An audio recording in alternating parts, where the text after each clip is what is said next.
Hello बच्चों, नमस्कार। मैं धर्मेंद्र कुमार आप सभी का पुनः आपकी अपनी ऑनलाइन क्लास में हार्दिक स्वागत एवं अभिनंदन करता हूं। तो बच्चों, क्लास 12th के अंतर्गत जो आपका फिजिक्स चल रही है लगातार, उसी को आगे बढ़ाते हुए आज जो हमारा अध्याय है, अध्याय नंबर 9 में चुंबकीय क्षेत्र में, है ना, चुंबकीय क्षेत्र में चुंबकीय ध्रुव, चुंबकीय क्षेत्र में चुंबकीय ध्रुव। और उसी के अंतर्गत आज हमने इसका जो पहला टॉपिक है वो उठाया है, और उस टॉपिक का नाम क्या है?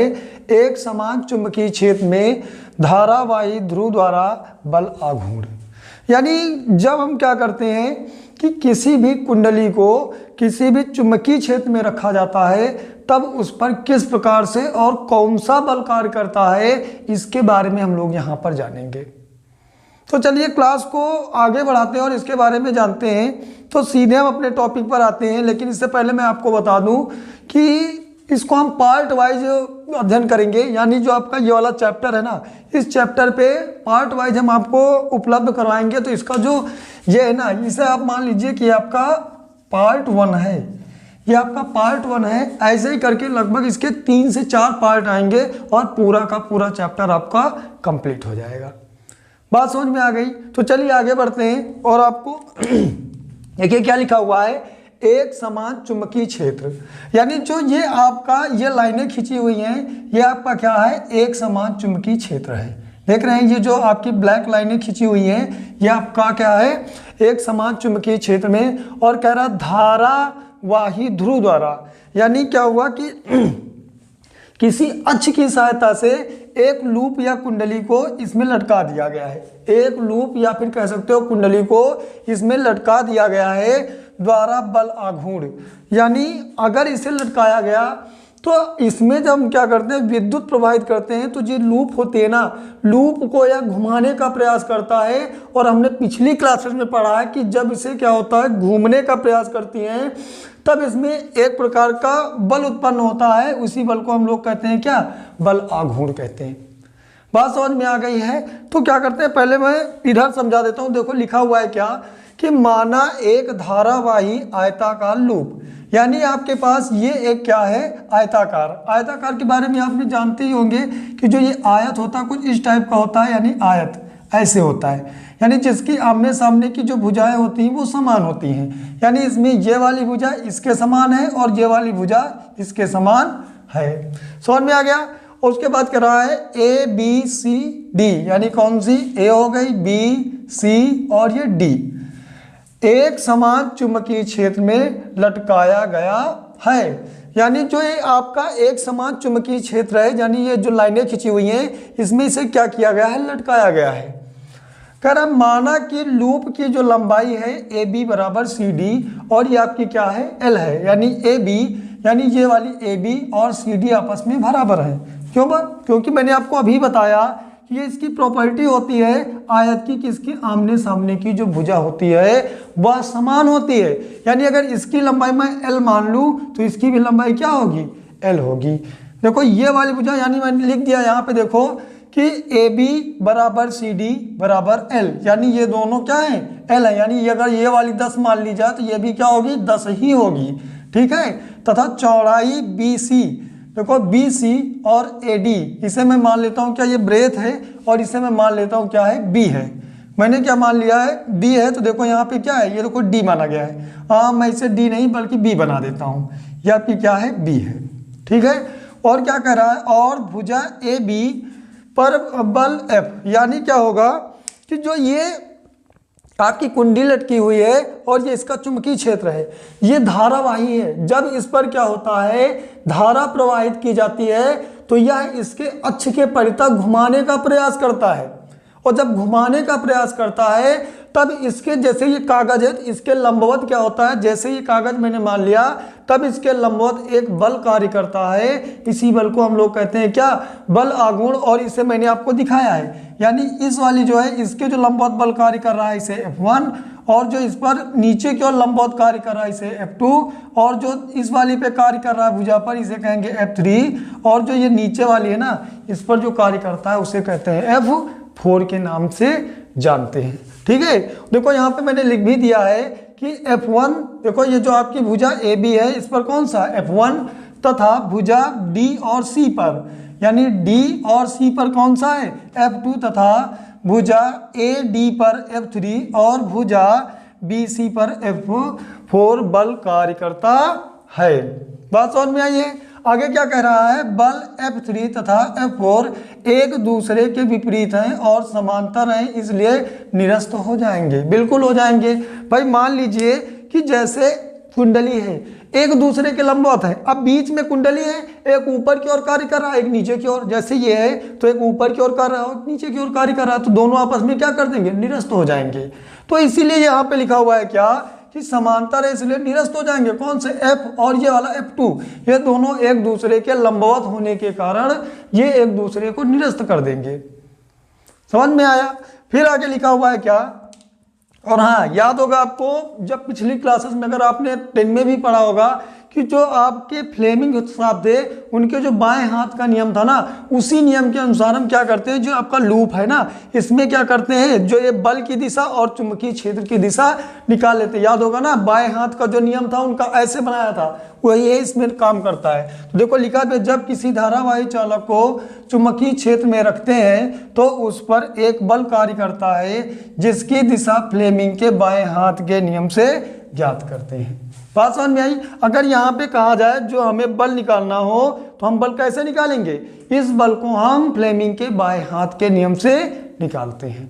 आगे लिखा हुआ है क्या, जब धारा I प्रवाहित की जाती है, यानी जो ये लूप है इस लूप में अगर क्या किया जाए, धारा I प्रवाहित करते हैं तो कह रहा है क्या, तब इसमें एक जो बल उत्पन्न होता है, तो याद होगा आपको क्या धारावाही चालक पर जो उत्पन्न बल का फार्मूला होता है वह F बराबर I BL और साइन थीटा।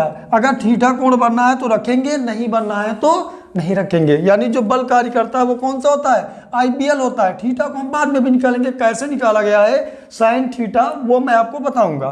कर अब माना लूप की जो अक्ष किसी क्षण चुंबकीय क्षेत्र के साथ थीटा कोण बनाए। यानी क्या हो जाए कि जब ये लूप है और लूप में जब धारा प्रवाहित की जाए, भाई जैसे ये आपकी लूप बनी हुई है, इस लूप में क्या किया गया कि जब धारा को प्रवाहित किया गया तो ये क्या होगा, अपने अक्ष के परितः घूमने का प्रयास करेगी, और जब ये घूमने का प्रयास करेगी तो कोई कोण बनाएगी। आगे वाले चित्र में देख लीजिए कि मान लिया कि जैसे ये वाली लंबाई है, ये मैंने क्या मानी थी, ये चौड़ाई थी इसकी, तो ये जो चौड़ाई थी इसी को मैंने मान लिया ये यहाँ पे थी। अब जब ये घूमने का प्रयास करेगी ऐसे ऐसे तो कोई ना तो कोई कोण बनाएगी ना। तो जब बनाया तो देखो ये जो आपका चुंबकीय क्षेत्र था इसके साथ इसने कौन सा कोण बना दिया है, इसके साथ में ये थीटा कोण बनाती है। और याद रखना इस पे देखो एक बल कहाँ को, ऊपर की ओर लंबवत कार्य करेगा, एक बल नीचे की ओर। तो देखो ये F1 है और ये इस पर क्या है, F2 है।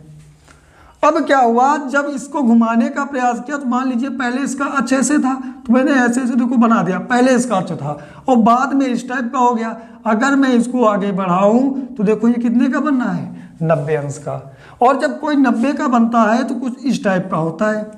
यानी अगर यहाँ पे देखें ये अगर आपका 90 हो गया तो ये वाला आपका क्या होगा, कर्ण होगा, और ये आपका क्या हो जाएगा, लंब होगा। सॉरी ये आपका कौन सा हो जाएगा, इसके सामने जो हो गया, अगर ये वाला मैं कोई कोण मान लूँ हाँ थीटा, तो ये आपका क्या हो जाएगा, लंब, और ये आपका क्या हो जाएगा फिर आधार। क्यों आधार हो जाएगा, क्योंकि जो ये वाला कोण है ना, कोण के सामने वाली भुजा सदैव लंब होती है। समझ में बात आई। वैसे होना चाहिए ये, लेकिन वास्तव में ये वाली होगी क्योंकि ये वाला कोण बनना है। बात समझ में आ रही है ना। तो यानी जो ये निकल के आएगा, ये वाला जो B साइन थीटा आएगा, कैसे निकल के आया, क्योंकि अब जब हम यहाँ पे क्या लगाएंगे, ये हमारा क्या था, देखो ये ब्रेथ थी, यानी ये आपकी क्या थी, B थी। देखो यहाँ पे मैंने माना था ना कि ये क्या थी, B, तो यही भुजा ली थी, तो ये देखो वाली आपकी क्या है, B है। अब जब ये वाली आपकी B है और यहाँ पे अगर मैं क्या लगा दूँ, साइन थीटा, तो जब मैं आपका यहाँ पे साइन थीटा लगाऊंगा तो आप ध्यान देंगे हम करेंगे क्या यहाँ पे कि जब मैं यहाँ पे आपका लगाऊंगा क्या, साइन थीटा, और ये आपका क्या होता है, साइन थीटा बराबर होता है लंब बटे कर्ण। यानी क्या होता है, लंब बटे कर्ण होता है। बात समझ में आ रही है ना। और देखो जब लंब बटे कर्ण, देखो साइन थीटा तो ये साइन थीटा ही रहेगा, और ये लंब है तो ये लंब ही रहेगा। लंब को हम किससे लिखते हैं, B से, है ना, ये हो गया। और ये कर्ण, कर्ण की लंबाई क्या है, ये B, ये देखो ये लंब ही पड़ा रहने दो, नहीं तो गड़बड़ा जाएगा, ठीक है। नहीं तो दोनों सेम सेम हो जाएंगे तो कहोगे कटा क्यों नहीं। अब ये इधर भाग में इधर आएगा तो गुणे में, यानी जो आपका लंब निकल के आ गया है वो b और साइन थीटा आया है। यानी देखो मैंने अभी निकाला है ना, तो इसका जो मान निकल के आया है वो b साइन थीटा है। अब यहाँ पे देखोगे कि क्या लिखा, फ्लेमिंग के बाएं हाथ के नियम से ज्ञात करते हैं। कह रहा जब धारा I प्रोवाइड करते हैं तब आपका जो फार्मूला बनेगा क्या, F बराबर IBL साइन थीटा। ये हमें क्या करना है, प्रूव करना है। लेकिन जब आपकी जो लूप है ये घूमेगी, लूप जब घूमेगी तो मैंने कहा कि इस पर एक बल कार्य करेगा जिसे हम लोग बलाघूर्ण कहते हैं। और देखो क्या कर रहा है, अब माना लूप की जो अक्ष किसी क्षण चुंबकीय क्षेत्र के साथ थीटा कोण बनाती है, यानी ये दशा आपके पास आ जाए तो क्या कह रहा है, कोण बनाए तो लूप पर लगने वाला बल आघूर्ण क्या होता है। आपने पीछे ही पढ़ा होगा कि बल आघूर्ण बराबर क्या होता है, बल गुणे लंबवत दूरी। बल आघूर्ण बराबर होता है बल गुणे लंबवत दूरी। और बल आघूर्ण को हम किससे प्रदर्शित करते हैं, टाउ से। बल आघूर्ण को किससे प्रदर्शित करते हैं, टाउ से। तो यहाँ पे मैंने क्या किया, देखो टाउ बराबर लिख दिया बल गुणे लंबवत दूरी। तो देखो बल जो लग रहा था यहाँ पे क्या लग रहा था, IBL। तो यहाँ पे हम चेक करेंगे, देखो ये आज आपका हो जाएगा जे ना कहकर इसे कहोगे क्या, टाउ। टाउ बराबर आपका हो जाएगा बल मैंने आपको क्या बताया है, देखो IBL। तो यहाँ पे लिखेंगे IBL, क्या लिखेंगे IBL। और लंबवत दूरी मैंने अभी निकाली है ना, लंबवत दूरी मैंने अभी क्या निकाली है, देखो लंबवत दूरी मैंने निकाली है b साइन थीटा। यानी आपका हो जाएगा क्या, b साइन थीटा हो जाएगा, b साइन थीटा हो जाएगा। अब आपको पता है कि जो क्षेत्रफल होता है, क्षेत्रफल जो आपका होता है, क्षेत्रफल जो होता है वो होता है लंबाई गुणे होता है क्या, चौड़ाई होता है। ये आपका होता है, ठीक है, ये आपका होता है। यानी जो आपका क्षेत्रफल होता है वो आपका क्या होता है, लंबाई गुणे चौड़ाई। यानी क्षेत्रफल को हम लोग a से लिखते हैं और लंबाई को l से और चौड़ाई को b से लिखते हैं। अब यहाँ पे देखेंगे जो ये आपका a है ना, ये क्या है, l और गुणे b के स्थान पे हम किसको रख सकते हैं, a को रख सकते हैं। तो ये आपका हो जाएगा क्या, टाउ बराबर I है तो I ही रहेगा, b है तो b ही रहेगा। लेकिन जो आपका l है ये l और गुणे जो आपका b आया है और ये साइन थीटा, यहाँ पे इन दोनों के स्थान पे क्या हो जाएगा, a। तो ये आपका टाउ बराबर निकल के आएगा। हो सकता है यहाँ पे कट रहा हो, आगे मैं लिख देता हूँ यहाँ पे ना। चलिए तो ये आपका हो जाएगा क्या, टाउ बराबर हो जाएगा IB। और देखो l और b के स्थान पे क्या हो जाएगा, a। और ये आपका हो जाएगा क्या, साइन थीटा हो गया। और यही मुझे यहाँ पे क्या करना था, प्रूव करना था। समझ में आया। यानी आपका एक बार मैं आपको दोबारा से रिपीट करवा देता हूँ ना। देखो ये आपको प्रूव करना था और ये आपके सामने आया। तो मैंने कहा क्या कि जो आपका वो होता है क्या, बल आघूर्ण बराबर आपका होता है बल गुणे लंबवत दूरी होती है। तो लंबवत दूरी में देखोगे जो बल लग रहा है वो कौन सा लग रहा है, IBL। ऊपर और नीचे की ओर जो बल लग रहा है वो IBL। और गुणे में देखोगे क्या, जो लंबवत दूरी आपके सामने आई है क्या, वो b साइन थीटा। मैंने यहाँ पे आपको निकाल के बताया अभी तक कैसे आया है। तो ये आपका हो जाएगा क्या, टाउ बराबर IB और LB को एक साथ में ले लिए क्योंकि मुझे पता है ये क्षेत्रफल होता है। तो LB और साइन थीटा।